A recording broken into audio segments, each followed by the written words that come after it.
തന്റെ അച്ഛന്റെ മരണത്തിന് താൻ എണ്ണി പാകിസ്ഥാനോട് പകരം ചോദിക്കുമെന്ന് ഒരു മകൾ.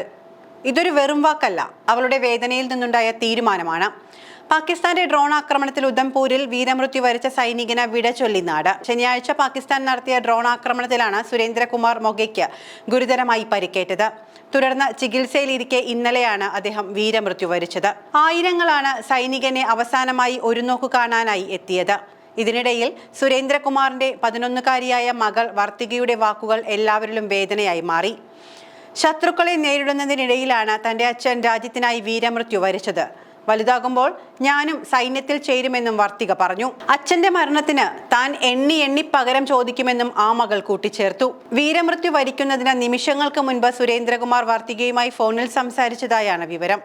വ്യോമസേനയിൽ മെഡിക്കൽ അസിസ്റ്റന്റായിരുന്നു സുരേന്ദ്രകുമാർ. പാകിസ്ഥാൻ ഡ്രോൺ ആക്രമണം നടത്തുമ്പോൾ ജമ്മു കാശ്മീരിലെ ഉധംപൂരിൽ വ്യോമതാവളത്തിലെ മെഡിക്കൽ ഡിസ്പെൻസറിലായിരുന്നു അദ്ദേഹത്തിന് ഡ്യൂട്ടി.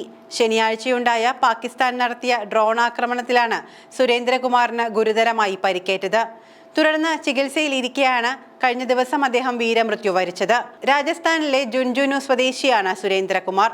രാജസ്ഥാൻ ഉപമുഖ്യമന്ത്രി പ്രേംചന്ദ് ബർവ, പ്രതിപക്ഷ നേതാവ് ടിക്കാറാം ജൂലി എന്നിവർ അദ്ദേഹത്തിന് അന്തിമോപചാരം അർപ്പിച്ചു. സുരേന്ദ്രകുമാറിന്റെ ഭാര്യ സീമയുടെ കണ്ണുനീർ കണ്ടുനിന്നവരുടെ നെഞ്ചിൽ നോവായി മാറി. അദ്ദേഹത്തിന്റെ ഇളയ മകൻ ദക്ഷാണ് അന്ത്യകർമ്മങ്ങൾ ചെയ്തത്. 5 ദിവസം മുൻപാണ് ബംഗളൂരുവിൽ നിന്ന് സുരേന്ദ്രകുമാറിനെ ഉധംപൂരിലേക്ക് വിളിപ്പിച്ചത്. കഴിഞ്ഞ 14 വർഷമായി അദ്ദേഹം വ്യോമസേനയിൽ സേവനം ചെയ്തു വരികയായിരുന്നു. മൊഗയുടെ ഭാര്യ സീമയുടെ കണ്ണുനീർ കണ്ടുനിന്നവരെയെല്ലാം സങ്കടക്കടലിലാക്കി.